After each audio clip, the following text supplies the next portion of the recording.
Alright, the name of this test is the anterior drawer test for the shoulder. So you have the patient lie flat on their back in a relaxed position with their shoulder hanging off the edge of the treatment table. We'll then bring their arm out like this and then apply gentle forward pressure or anterior force to assess the amount of movement.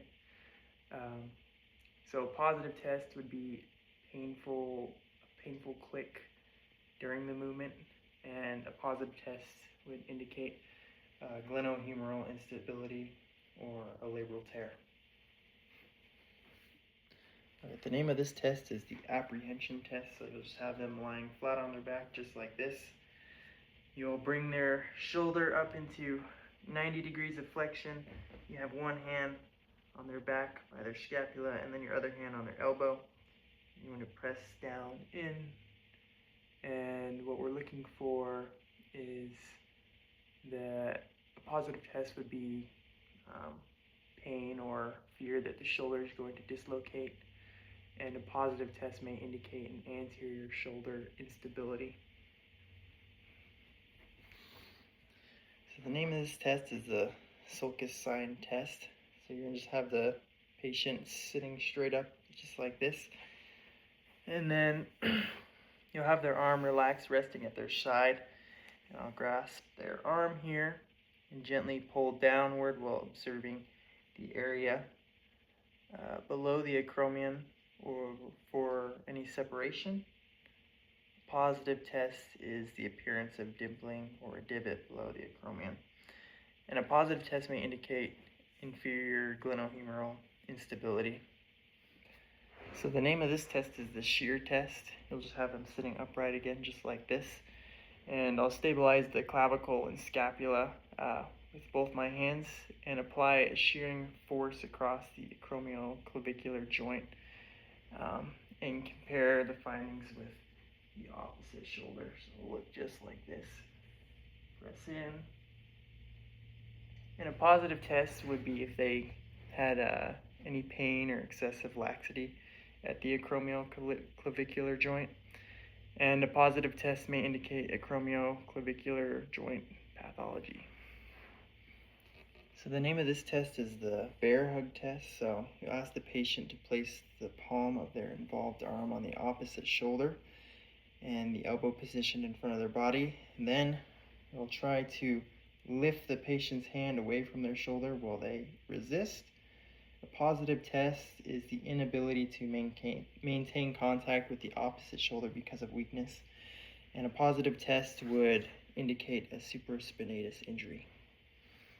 So the name of this test is the Jobe empty can test. So you'll position the arm at approximately 90 degrees shoulder abduction and then do about 30 degrees forward in scapular plane with the thumb pointing downwards. And then I will apply downward pressure while the patient tries to resist. So a positive test would be weakness during resisted shoulder abduction. And a positive test may indicate a supraspinatus injury. Alrighty, so this is the infraspinatus strength test. So you'll just have them sitting just like so, and you're going to have the patient position in their elbow at 90 degrees, their arm at their side, and then you're going to ask them to externally rotate both shoulders against my resistance. I will compare the strength on each side.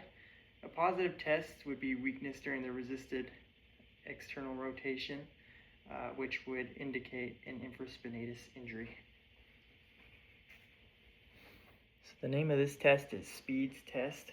So you'll have them first bring their arm out just like so, and then you'll have the patient raise their arm straight up in front of their body with their elbow fully extended, their palm facing upward, while I'll apply downward force and the patient will attempt to maintain the position. Positive test would be pain in the front side of the shoulder, and that positive test may indicate pathology of biceps tendon or the superior labrum. Alright, the name of this test is the Hawkins-Kennedy test. So I'll flex the patient's shoulder to 90 degrees with their elbow also at 90 degrees while supporting their arm. And then I will internally rotate their shoulder and compress the structures beneath the acromion. Positive test during would be pain during the internal rotation, and a positive test may indicate shoulder impingement. Alright, the name of this test is the crank test.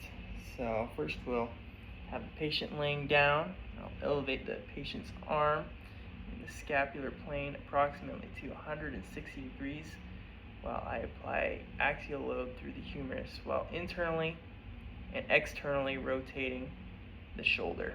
A positive test would include pain or clicking sensation during the movement, and that positive test may indicate a labral tear.